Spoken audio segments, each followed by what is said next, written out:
Election commission of India को हमने letter लिखे ये कहा है कि हमारे इसमें 9 लोगों ने ऐसा ऐसा किया है, लेकिन हमारी जो राष्ट्रवादी कांग्रेस पार्टी है वो ये मान्य नहीं करती और उसके बारे में हमने इलेक्शन कमीशन ऑफ इंडिया को भी कहा है। कोई और आके हम पार्टी है करके कहने को जाए तो हम वहाँ हैं, हम पार्टी के नाते वहाँ मौजूद है और हमारी राष्ट्रवादी कांग्रेस पार्टी अस्तित्व में है। इसमें आज एक विधायक हमारे राष्ट्रवादी कांग्रेस के, उन्होंने हमारे डिस्क्वालिफिकेशन कमेटी जो है डिसिप्लिन कमेटी, वो डिसिप्लिन कमेटी स्टेट की जो है उनको खत लिखा था और उसके ऊपर प्रोसेस करके उनके ऊपर एक्शन लेने का निर्णय डिसिप्लिन कमेटी ने दिया और उसके बाद में हमने डिस्क्वालिफिकेशन अभी फाइल किया है। और मुझे पूरा विश्वास है कि राहुल नार्वेकर जी जो हमारे विधानसभा के अध्यक्ष है वो हमें उनको रिक्वेस्ट की है कि उन्होंने जल्द से जल्द कल सुबह हमारे पिटीशन के लिए हमें बुलाए उन्होंने इनवाइट करना चाहिए और हमारी जो उसमें पिटीशन की साइड है वो सुन लेनी चाहिए। हमारे मुताबिक हम ये कहते हैं कि जिन लोगों ने 9 लोगों ने महाराष्ट्र राष्ट्रवादी कांग्रेस के खिलाफ जाके सरकार में स्वेरिंग इन सेरेमनी में वो शामिल हुए, उनके खिलाफ हमने डिस्क्वालिफिकेशन फाइल किया है और जिस क्षण उन्होंने शपथ ली उसी क्षण वो डिस्क्वालीफाई हुए हैं। अभी हमने विधानसभा के जो हमारी राष्ट्रवादी कांग्रेस पार्टी है दोपहर में ही हमने जितेंद्र आव्हाड साहब को चीफ व्हिप के नाते उनको अपॉइंटमेंट दी है और वो अभी काम कर रहे हैं। वो अभी खुद जाके ये डिस्क्वालिफिकेशन के पेपर्स, डिस्क्वालिफिकेशन का पिटीशन उनको देने की कोशिश करेंगे। कोशिश है हमारी कि रात को ही उनको दिया जाए और हम समझते हैं कि एंटी पार्टी एक्टिविटी जिस क्षण उन्होंने राष्ट्रवादी के राष्ट्रीय अध्यक्ष शरद पवार साहब या स्टेट अध्यक्ष मैं जयंत पाटिल इनको कोई इन्फॉर्म न करते हुए ऐसा पॉलिसी राष्ट्रवादी कांग्रेस पार्टी ने कभी अपनाया नहीं है। ऐसे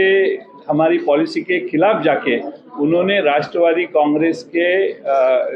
जो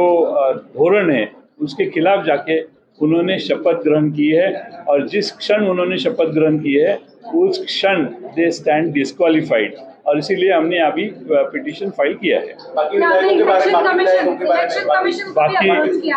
बाकी इलेक्शन कमीशन को भी हमने खत लिखा है और इलेक्शन कमीशन को ये कहा है कि हमारी पार्टी राष्ट्रवादी कांग्रेस पार्टी हमारे सारे rank and file of Maharashtra state और पूरे देश के है आदरणीय पवार साहब के साथ है और रैंक एंड फाइल जब पवार साहब के साथ है, पूरे देश के जो राष्ट्रवादी कांग्रेस के कार्यकर्ता है वो पवार साहब के साथ है। तो इसीलिए हमारी पार्टी ने इलेक्शन कमीशन ऑफ इंडिया को ये बताया है कि ये लोगों ने ये डिस्क्वालिफिकेशन की प्रोसेस की है और उनके बारे में हमने जो लिखा है वो उसमें लिखा है। अच्छा साहब, आपने कहा कि काफी विधायकों को संपर्क में है, उनके बारे में अगर काफी विधायक हमारे से संपर्क कर रहे हैं और हमें कह रहे हैं कि वो वहाँ गए हैं, वो उनको ठीक नहीं लगता है और वो शायद वापस आने की इच्छा उनको जताते हैं। हम चाहते हैं कि वो लोगों के पास जाए, उनके कॉन्स्टिट्यूंसी में जाए, तभी भी उनको वहाँ के कार्यकर्ता बताएंगे कि ऐसा करना ठीक नहीं है। और मुझे पूरा विश्वास है कि महाराष्ट्र की जनता, पूरे कार्यकर्ता महाराष्ट्र के पवार साहब के साथ जुड़े हुए हैं, अभी नहीं कई सालों से जुड़े हैं और इसीलिए उनकी ये जो कृति है उस तरफ जाने की ये किसी को मान्य होगी नहीं। और हम विश्वास रखते हैं कि ये सारे विधायकों को वापस आना है, क्योंकि काफ़ी लोग ऐसे कह चुके हैं। इसलिए आज उनके ऊपर हम डिस्क्वालीफाई नहीं कर रहे, उनको डिस्क्वालिफिकेशन का उनके खिलाफ पिटीशन नहीं कर रहे, उनको थोड़ा सा समय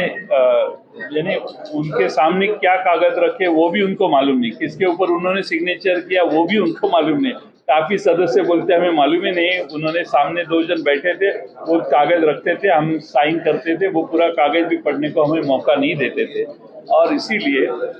काफी विधायक शायद वापस आएंगे ऐसी हमें अपेक्षा है। कल सुबह पवार साहब सातारा जा रहे हैं, कराड़ जा रहे हैं, स्वर्गीय यशवंतराव चौहान साहब के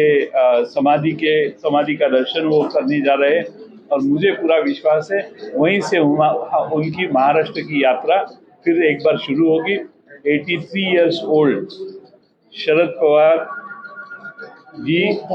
आज फिर एक योद्धा के स्वरूप से लोगों के सामने जा रहे हैं। मैं पूरा विश्वास करता हूं कि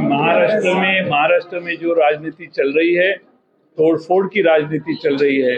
महाराष्ट्र को यह अनुभव कभी भी नहीं हुआ था, लेकिन एक बार शिवसेना के बारे में ऐसा हुआ और दूसरी बार एक ही टर्म में आज राष्ट्रवादी के बारे में ऐसा ही होने जा रहा है और इसीलिए महाराष्ट्र की जनता पवार साहब के साथ महाविकास आघाड़ी के साथ आपको रहेगी। लगता है कि सुप्रीम कोर्ट ने इस तरह से वर्डिक्ट में कहा था कि लेजिस्लेटिव पार्टी अलग होती है और मुख्य पार्टी अलग होती है, तो उसमें मुख्य पार्टी के अधिकार रहते हैं, लेजिस्लेटिव पार्टी के पास भले कितनी भी रहे, वही है। एक सवाल और कराडला पवार साहेब जाणार आहे, पुणे पासून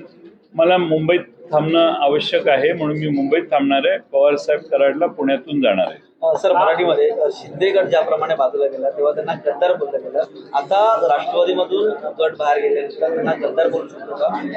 असं आहे की शिंदे गटाच्या वेळी काय झालं, त्या लोकांचा शिवसेनेशी फारसा संपर्क नव्हता,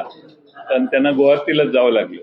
इथं आमचे आमदार जे विरोधी गेले आहेत त्यांची गद्दारी अजून सिद्ध झालेली नाही, कारण ते आमच्या संपर्कात आहेत। पवार साहेबांना बोलतायत, सुप्रियाताईंना बोलतायत, आव्हाड साहेबांना बोलतायत, नरेंद्र वर्मा इथं आहेत, सगळे बोलतायत। त्यामुळं आज आम्ही त्यावर काही भाष्य करणार नाही। Thank you. Good night.